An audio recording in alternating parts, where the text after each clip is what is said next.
ದೇಶದಲ್ಲೇ ನಡೆದಂತಹ ಅತಿ ದೊಡ್ಡ ರಾಬರಿ ಪ್ರಕರಣ ತಡವಾಗಿ ಬೆಳಕಿಗೆ ಬರ್ತಾ ಇದೆ. ಅದು ಕೂಡ ಬೆಳಗಾವಿ ಭಾಗದಲ್ಲಿ ನಡೆದಂತಹ ರಾಬರಿ ಪ್ರಕರಣ ಈಗ ತಡವಾಗಿ ಬೆಳಕಿಗೆ ಬಂದಿದೆ. ಹಾಗಾದ್ರೆ ಅತಿ ದೊಡ್ಡ ರಾಬರಿ ಪ್ರಕರಣ ಅಂತ ಯಾಕೆ ಹೇಳ್ತಾ ಇದ್ದೀವಿ ಅಂತ ಅಂದ್ರೆ ಒಂದಲ್ಲ ಎರಡಲ್ಲ ಬರೋಬ್ಬರಿ 400 ಕೋಟಿಯನ್ನ ಗೋವಾ ಟು ಮಹಾರಾಷ್ಟ್ರ ಕಂಟೈನರ್ ನಲ್ಲಿ ಸಾಗಾಟ ಮಾಡಿರುವಂತಹ ರಾಬರಿ ಪ್ರಕರಣ. ಹಂಗಾಗಿ ದೇಶದಲ್ಲೇ ಅತಿ ದೊಡ್ಡ ರಾಬರಿ ಪ್ರಕರಣ ಅಂತ ಇದನ್ನ ಕರೀತಿದ್ದಾರೆ. ಬೆಳಗಾವಿಯಲ್ಲಿ ನಡೆದಂತಹ ಅತಿ ದೊಡ್ಡ ರಾಬರಿಯಿಂದ ಮಹಾರಾಷ್ಟ್ರದಲ್ಲೂ ಕೂಡ ಸಂಚಲನ ಸೃಷ್ಟಿಯಾಗಿದೆ. 2025 ಅಕ್ಟೋಬರ್ 16ರಂದು ನಡೆದಂತಹ ರಾಬರಿ ಪ್ರಕರಣ ತಡವಾಗಿ ಬೆಳಕಿಗೆ ಬಂದಿದೆ. ಕಂಟೈನರ್ ಹುಡುಕಾಟಕ್ಕಿಳಿದಿದ್ದಾರೆ ಕರ್ನಾಟಕ, ಮಹಾರಾಷ್ಟ್ರ, ಗೋವಾ ಪೊಲೀಸರು. ಖಾನಾಪುರ ತಾಲೂಕಿನ ಚೊರ್ಲಾ ಘಾಟ್ನಲ್ಲಿ ಕಂಟೈನರ್ನ ಹೈಜಾಕ್ ಮಾಡಲಾಗಿದೆಯಂತೆ. ಪ್ರಕರಣ ಗಂಭೀರವಾಗಿ ಪರಿಗಣಿಸಿದ್ದಾರೆ ಮಹಾರಾಷ್ಟ್ರ ಸಿಎಂ ದೇವೇಂದ್ರ ಫಡ್ನವೀಸ್. ಪ್ರಕರಣದ ತನಿಖೆಗೆ ಎಸ್ಐಟಿ ರಚನೆ ಮಾಡಿ ಆದೇಶವನ್ನ ಕೂಡ ಹೊರಡಿಸಿದ್ದಾರೆ ಸಿಎಂ. ಮಹಾರಾಷ್ಟ್ರದ ಉದ್ಯಮಿ ಕಿಶೋರ್ ಸೇಠ್ ಅನ್ನೋರಿಗೆ ಸೇರಿರುವ ಹಣ ಬೆಳಗಾವಿ ಜಿಲ್ಲೆಯ ಗಡಿ ಭಾಗದಲ್ಲೇ ಈ ರಾಬರಿ ನಡೆದು ಹೋಗಿದೆ.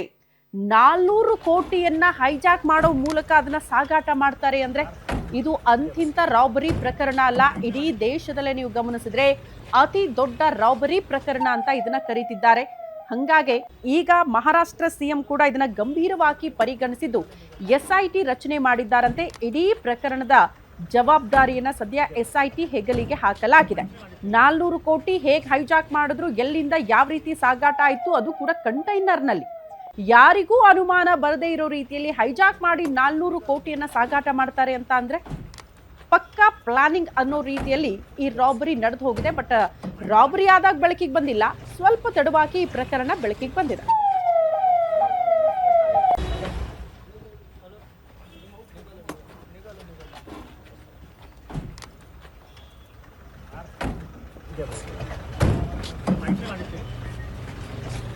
ಈ ಹೈಜಾಕ್ ಆಗಿ 400 ಕೋಟಿ ಸಾಗಾಟ ಮಾಡಿರುವ ರಾಬರಿ ಪ್ರಕರಣಕ್ಕೆ ಸಂಬಂಧಪಟ್ಟಂತೆ ನಮ್ಮ ಪ್ರತಿನಿಧಿ ರಾಜೇಶ್ ಹೂಗಾರ್ ಒಂದು ಪ್ರತ್ಯಕ್ಷ ವರದಿ ಕೊಟ್ಟಿದ್ದಾರೆ, ನೋಡ್ಕೊಂಡು ಬರೋಣ. ಇಡೀ ದೇಶವೇ ಬೆಚ್ಚಿ ಬೀಳಿಸುವಂಥ ಒಂದು ಘಟನೆ ನಡೆದಿರ್ತಕ್ಕಂಥದ್ದು, ಏನು ದೇಶವೇ ಬೆಚ್ಚಿ ಬೀಳುವಂಥ ಒಂದು ಪ್ರಕರಣ, ಅದು ರಾಬರಿ ನಡೀತಿರ್ತಕ್ಕಂಥದ್ದು. ಅದು ಏನು ಮಹಾರಾಷ್ಟ್ರದ ನಾಸಿಕ್ನಲ್ಲಿ ಒಂದು ಪ್ರಕರಣ ದಾಖಲಾಗುತ್ತೆ.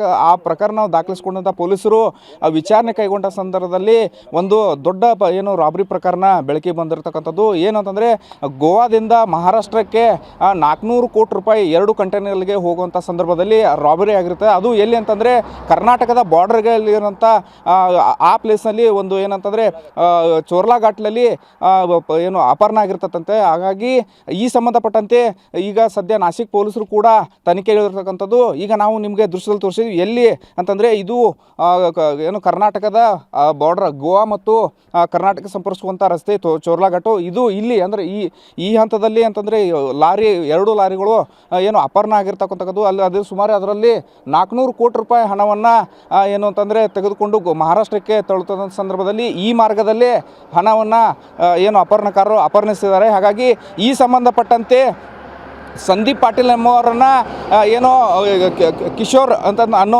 ಏನು ಬಿಲ್ಡರ್ಸ್ ಇದ್ದಾರೆ, ಇವರಿಗೆ ಸೇರಿದ ಹಣ ಆಗಿರುತ್ತದೆ. ಹಾಗಾಗಿ ಸಂದೀಪ್ ಪಾಟೀಲನ್ನು ಏನೋ ಆತನನ್ನು ಕಿಡ್ನಾಪ್ ಮಾಡಿ 2 ತಿಂಗಳ ಕಾಲ ಚಿತ್ರಹಿಂಸೆಯನ್ನು ನೀಡಿ ಗನ್ ಮೇಲೆ ಪಾಯಿಂಟ್ ಇಟ್ಟು ಆತನನ್ನು ಮಾನಸಿಕವಾಗಿ ಚಿತ್ರಹಿಂಸೆ ನೀಡಿ ಆತನನ್ನು ಒತ್ತೆಯಾಳಾಗಿ ಇಟ್ಕೊಂಡಿರ್ತಾರೆ. ನಂತರ 2 ತಿಂಗಳ ನಂತರ ಬಿಟ್ಟು ಅವನನ್ನು ಕಳಿಸಿರ್ತಾರೆ. ಕಳಿಸಿದ ಸಂದರ್ಭದಲ್ಲಿ ಆತ ಹೋಗಿ ನಾಸಿಕ್ ಪೊಲೀಸರಿಗೆ ಒಂದು ದೂರನ್ನು ಕೊಡ್ತಾನೆ. ನನ್ನನ್ನು ಇಂಥವರು ಏನು ಒತ್ತೆಯಾಳಾಗಿ ಇಟ್ಟುಕೊಂಡು 400 ಕೋಟಿ ರೂಪಾಯಿ ಹಣವನ್ನು ತೆಗೆದುಕೊಂಡೆ ಅಂತ ಹೇಳಿ ಸುಳ್ಳನ್ನು ಹೇಳಿ ನನ್ನ ಮೇಲೆ ಹಲ್ಲೆಯನ್ನು ಮಾಡಿರ್ತಾರೆ. ಹಾಗಾಗಿ ಅಂತೇಳಿ ದೂರನ್ನು ಕೊಡ್ತಾರೆ.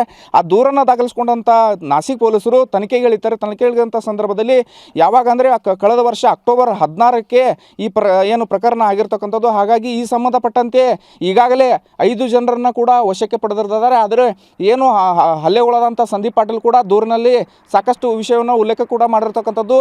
ಈಗಾಗಲೇ 5 ಜನರನ್ನು ವಶಕ್ಕೆ ಪಡೆದು ಇನ್ನಿಬ್ಬರ ಏನು ಎಸ್ಕೇಪ್ ಆಗಿರ್ತಾರೆ, ಅವ್ರನ್ನೂ ಕೂಡ ಪತ್ತೆ ಹಚ್ಚೋಕೆ ಕೂಡ ಕೆಲಸ ಮಾಡ್ತಾಯಿದ್ದಾರೆ. ಯಾಕೆಂದರೆ ಇದು ಕರ್ನಾಟಕದ ಬಾರ್ಡರ್ ಆಗಿರೋ ಹಿನ್ನೆಲೆಯಲ್ಲಿ ಈಗಾಗಲೇ ಮಹಾರಾಷ್ಟ್ರ ಪೊಲೀಸರು ಬೆಳಗಾವಿ SP ಅವ್ರಿಗೆ ಒಂದು ದೂರ ಏನೋ ಒಂದು ಮನವಿಯನ್ನು ಕೂಡ ಮಾಡ್ಕೊಂಡಿರ್ತಾರೆ ಒಂದು ಪತ್ರದ ಮೂಲಕ ಈ ತನಿಖೆಗೆ ಸಹಕರಿಸುವ ನಿಟ್ಟಿನಲ್ಲಿ. ಹಾಗಾಗಿ ಎಸ್ ಪಿ ಅವರು ಕೂಡ ಸಾಕಷ್ಟು ಅಂತಂದರೆ ಈ ವಿಷಯವಾಗಿ ಈಗಾಗಲೇ ಒಂದು ಟೀಮನ್ನು ಕೂಡ ಏನು ನಾಸಿಕಿಗೆ ಕಳಿಸಿದ್ದಾರೆ. ಅಲ್ಲಿ ಏನು ಆರೋಪಿಗಳು ಅರೆಸ್ಟ್ ಆಗಿದ್ದಾರೆ ಅವರ ಕುರಿತಂತೆ ಮಾಹಿತಿಯನ್ನು ಕಲೆ ಹಾಕಲು ಕೂಡ ಪೊಲೀಸರನ್ನ ಕಳಿಸಿರ್ತಕ್ಕಂಥದ್ದು. ಸದ್ಯ ಎರಡೂ ರಾಜ್ಯದ ಪೊಲೀಸರು ಕೂಡ ಸಾಕಷ್ಟು ಒಂದು ರೀತಿಯಲ್ಲಿ ಈ ಪ್ರಕರಣವನ್ನು ಗಂಭೀರವಾಗಿ ಪರಿಗಣಿಸುತ್ತಿದ್ದು. ಹಾಗಾಗಿ ಹೇಗಾದರೂ ಮಾಡಿ ಈ ಪ್ರಕರಣದಲ್ಲಿ ಯಾರು ಭಾಗಿದ್ದಾರೆ, ಹಣ ಎಲ್ಲಿ ಹೋಗಿತ್ತು ಅನ್ನೋ ನಿಟ್ಟಿನಲ್ಲಿ ತನಿಖೆಯನ್ನು ಕೂಡ ಮಾಡ್ತಾ ಇದ್ದಾರೆ. ಕ್ಯಾಮ್ರಾ ಪರ್ಸನ್ ವಿಶ್ವನಾಥ್ ಪಾಟೀಲ್ ಜೊತೆ ರಾಜೇಶ್ ಶುಗಾರ್, ಗ್ಯಾರಂಟಿ ನ್ಯೂಸ್, ಬೆಳಗಾವಿ.